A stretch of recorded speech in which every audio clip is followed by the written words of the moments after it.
নমস্কার, প্রত্যেককে জানাই স্বাগতম। ফিরে এলাম মাসিক রাশিফল মার্চ 2026। মেষ, ক্যারিয়ার, কাজের জায়গায় ধীরে উন্নতি। আর্থিক, ব্যালেন্সড বাজেট রাখা ভালো। রিলেশনশিপ, মনোযোগ ও সহানুভূতি বাড়ান। সংক্ষেপে, লক্ষ্য স্থির করে স্থির পরিকল্পনা করুন। বৃষ, স্টেবিলিটি, ধীরে হলেও স্থির উন্নতি। পরিবার, সাধারণত শান্তিপূর্ণ। সতর্কতা, বিনিয়োগ বা বড় সিদ্ধান্ত নেওয়ার আগে ভেবে নিন। ধৈর্য ও পরিকল্পনাই সফলতার চাবিকাঠি। মিথুন, যোগাযোগ, মার্কারি রেট্রোগ্রেডে কিছু বিলম্ব হতে পারে। ক্যারিয়ার, পরিশ্রমের ফল মিলবে ধীরে। পরিবর্তন, নতুন সুযোগ আসতে পারে। সত্যিই সফলতার জন্য ধারাবাহিকতা বজায় রাখুন। কর্কট, উন্নতি, ধীরে ধীরে ক্যারিয়ার ও জীবনে ব্যালেন্স ফিরে আসে।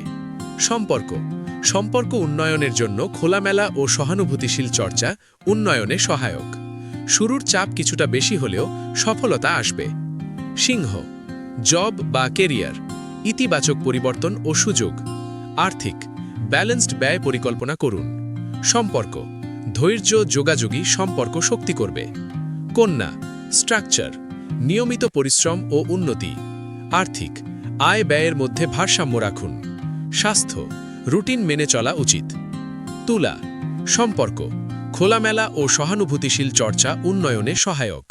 ক্যারিয়ার, ধীরে হলেও ধারাবাহিক সাফল্য। জীবনের ব্যালেন্সকে বজায় রাখাই মূল চাবিকাঠি। বৃশ্চিক, সম্ভাবনা, ধীরে শক্তিশালী আত্মবিশ্বাস ও সম্পর্কের উন্নতি। চ্যালেঞ্জ, যোগাযোগ বা চাপ কিছুটা হতে পারে। স্থির লক্ষ্য ও ব্যালেন্সড সিদ্ধান্ত নিন। ধনু, চ্যালেঞ্জ, অনুভূতি ও দায়িত্বের মধ্যে ভারসাম্য প্রয়োজন। ক্যারিয়ার, প্রগতির ধাপ শুরু হতে পারে। স্থির মনোনিবেশ, ধৈর্য আর বাস্তব পরিকল্পনা। মকর, স্ট্রেস এফেক্ট, শুরুর দিকে চাপ হলেও ধীরে সফলতা। রিলেশনশিপ, খোলামেলা ও সতর্ক যোগাযোগ জরুরি। ধীরে আত্মবিশ্বাস বাড়াবে। কুম্ভ, গ্রুপ ও সম্পর্ক, সামাজিক সংযোগ বা প্রজেক্টে হারমোনি দরকার। আর্থিক, ব্যালেন্সড বাজেট ও পরিকল্পনা উপকারী। অনুভূতি ও বাস্তবতা মিলিয়ে চলুন। মীন, শক্তি, ধীরে নিজের ভিতর থেকে নতুন শক্তি আসবে। সম্পর্ক, সহানুভূতি ও খোলামেলা যোগাযোগ ভালো ফল আনবে। নিজেকে ভালোভাবে চেনার সুযোগ আসবে। ভালো লাগলে অবশ্যই লাইক কমেন্ট শেয়ার করবেন। সাবস্ক্রাইব এবং ফলো করতে কিন্তু ভুলবেন না। দেখা হবে আবার একটি নতুন ভিডিও নিয়ে। ধন্যবাদ।